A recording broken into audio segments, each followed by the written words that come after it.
이영렬, 안택은 두 사람의 사표를 청와대가 결국 거부했습니다.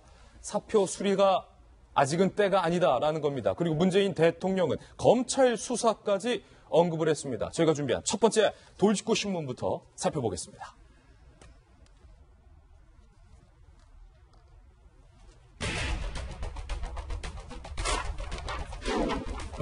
이영렬, 안택은 사표 거부. 22명의 인원으로 꾸려진 레머드급 감찰반이 투입이 됐습니다. 그런데 그 안을 들여다보면 의혹과 논란이 여전히 남아 있습니다. 이영렬, 안택은의 돈봉투 사건. 오늘 그 사건이 점차 커지고 있습니다. 세 가지 뉴스 준비했습니다. 첫 번째 뉴스부터 살펴보시죠. 돈봉투만 찬 감찰. 대통령은 검찰 수사까지 해야 하는 것 아니냐. 수사라는 단어를 언급을 했습니다. 첫 번째 뉴스는요. 두 사람의 사표를 거부한 청와대와 대통령. 위법성이 있다면 검찰 수사를 해야 한다. 상당히 강경한 이야기가 나왔습니다. 먼저 청와대 고위 관계자의 발언부터 살펴보겠습니다.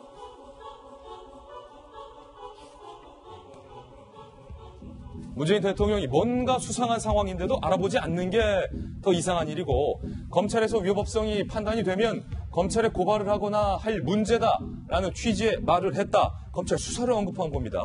또 다른 청와대 핵심 관계자는요. 감찰 중에 사표 수리가 안 되는 것은 당연한 절차다. 어제 저희 돌직구쇼에서 두 사람의 사표 뉴스 속보가 나오자마자 사표 수리해서는 안 된다. 이런 말씀을 드렸는데 청와대가 사표 수리를 안 하는 겁니다. 감찰 전이라 결과를 예단할 수는 없지만 결과적으로 이 사건은 검찰개혁 당위성의 문제로 연결될 수도 있는 사안이다. 정성희 위원님, 청와대에서도 이 돈봉투 사건을 가볍게 보고 있지는 않은 것 같습니다. 급기야 검찰 수사 얘기를 대통령이 꺼내니까 일선에서는 이거 특별검사 맡게 되는 거 아니냐. 뭐 이런 얘기 나오고 있어요. 그러니까 안 그래도 이제 손을 보려고 하고 있었는데 벌어진 입 안으로 스스로 먹잇감이 들어온 그런 상황이죠. 예.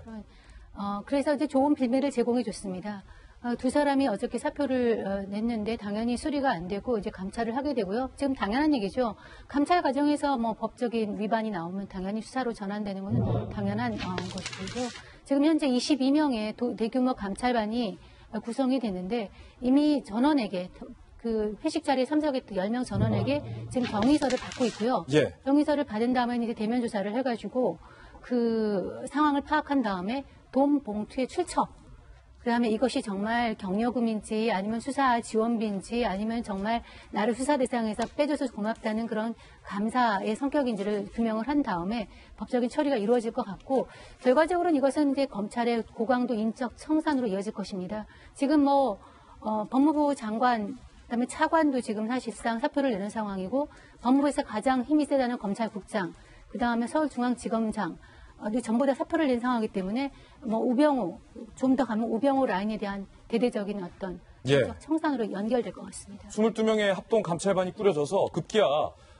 술자리 주변, 식당 주변의 CCTV 폐쇄 회로까지 검찰 합동 감찰반이 CCTV 회로까지 지금 들여다보고 있다고 합니다. 그리고 참석자들에게 진수서까지 받았다고 하는데, 대통령이 수사를 언급했다는 것, 그리고 사표를 거부했다는 것은 오늘 김무식 교수님 나오셨는데 그냥 사표 내고 물러나는 선에서 오케이 덮고 가자라는 것이 아니라 사표 스톱, 처벌하겠다는 의지가 보이는 건 아닙니까?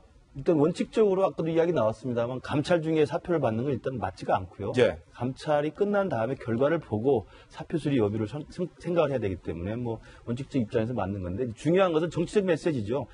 사표를 즉각 제출했지만 대통령이 수리하지 않는다는 것은 지금 말씀하신 대로 이 부분을 굉장히 엄정하게 보겠다는 것이고 단호하게 처리를 할 의사를 갖고 있다는 거기 때문에 만약에 불법한 사실이 나왔거나 위법한 사실이 나올 경우에는 너희들이 정말 대한민국의 사법정의를 책임지는 사람이지만 너희들도 사법정의의 대상이 될 수 있다는 걸 명확히 보여준 것입니다. 그래서 지금 이 빅2라고 하는 두 자리의 인사, 고위급 인사가 이제는 수사 대상까지도 올라갈 수밖에 없는 상황이 된 것은 저는 두 가지라고 보는데요. 그동안 이제 국민의 시선으로 보면 검찰에 대해서 굉장히 고가운 시선이 있었잖아요. 제일 큰 게 뭐냐면 시스템에 있어서 검찰을 견제할 장치가 전혀 없다는 겁니다. 예전에 이제 국정원 같은 경우가 좀 사적으로 사실은 검찰에 견제가 됐었는데, 이 문민화 이후에 국정원 자체도 사실 검찰의 거의 수사를 받고 압수수색을 많이 받아가지고 국정원이 사실 검찰 견제하지 못하고 있고요. 예. 국회가 정치적으로 검찰을 견제했습니다만 여전히 국회는 교도소 담장이를 거니는 사람들이기 때문에 검찰의 눈치를 볼 수밖에 없어요. 그러니까 검찰은 시스템적으로 견제할 장치가 없다는 점에서 굉장히 문제가 있고 두 번째는 검찰 문화죠. 우리가 그 드라마에서 많이 나오고 영화에 나옵니다만 거의 조폭 문화 비슷한 문화 아닙니까? 조폭 문화 수준이다. 그렇죠. 그러니까 검사는 그 동일체 원칙에 따라서 상명하복이 굉장히 강하기 때문에 비리로 잡혀들어가는 선배 검사를 떠나보내면서 눈물 흘리는 장면이 굉장히 많았어요. 그런 검찰의 조직 문화에 대해서도 국민들은 굉장히 좀 혁신을 해야 되지 않는가 생각을 하고 있어서 예. 이번에 이 사건은 제가 볼 때 뭐 태산명동의 서일필조로 끝날 게 아니라 시작은 굉장히 별거 아닌 시작인 것 같지만 이것을 기회로 해서 국민적 시선과 그다음에 검찰 개혁이라는 어떤 당면 과제들 해결할 수 있는 중요한 계기로 삼아야 되고 검찰 내부에서 당연히 좀 억울할 수도 있겠죠. 그래서 예. 억울한 건 억울한 거고 국민 시선에서 좀 바꿀 건 바꾸는 그런 계기가 됐으면 좋겠어요. 예. 김재 변호사님. 대통령이 위법한 점이 있다면 이것은 검찰이 수사해야 할 영역이다라고 했는데 그렇다면 이번 돈봉투 사건 법률적으로 봤을 때 뭐가 위법성이 있다는 겁니까? 일단은 이분들이 자신의 돈봉투 사용에 관해서 일단은 지검 같은 경우에는 이것은 업무 추진비라고 밝혔고요. 그리고 또 법무부 같은 경우는 특수활동비라고 밝혔습니다. 이 특수활동비 그리고 업무 추진비는 각각 그 사용 용도가 그런 정해진 돈들이고 업무 추진비 같은 경우에 이런 기관 간의 그 비공식적인 섭외나 접대 이런 용도로는 사용이 금지되어 있고요. 예. 또 특수활동비는 수사상 기밀 유지가 요구되는 그런 정보 및 사건 수사에 사용하도록 된 돈인데 과연 이 돈봉투가 이런 기밀 유지가 요구되는 정보 및 사건 수사에 활용된 돈인지 좀 의문이 있죠. 유용이란 말입니까 그러면? 그렇죠. 공공유용. 유용일 경우에는 횡령죄가 성립될 수 있고요. 횡령죄. 그리고 우리 많은 국민들이 의심하고 있는 것과 같이 또 이 과정에서 어떤 청탁이나 수사 무마 관련한 이야기가 오갔다면 뇌물수수. 대가성이 있으니까 뇌물수수다. 예, 예. 가장 크게는 뇌물수수 그리고 기본적으로는 김영란법 위반 소지가 가장 문제가 된다고 하겠습니다. 한 두세 가지가 지금 걸리는군요. 법무부에서 감찰 계획 안에다가 예. 넣은 것이 이제 법무부 검찰의 특수활동비 사용 내역 이런 식으로 지금 보고를 올렸다는 것인데 문재인 대통령이 이제 볼 때 이제 이런 보고 자체가 자기들끼리 알아서 감찰 정도 선에서 끝내려고 하는 것 아니냐 이렇게 판단을 하셨던 것 같고요. 그래서 사실상 이렇게 위법성이 있으면 검찰 수사까지 나가야 된다라고 이야기한 거는 강력한 의지를 표명하신 거죠. 그렇군요.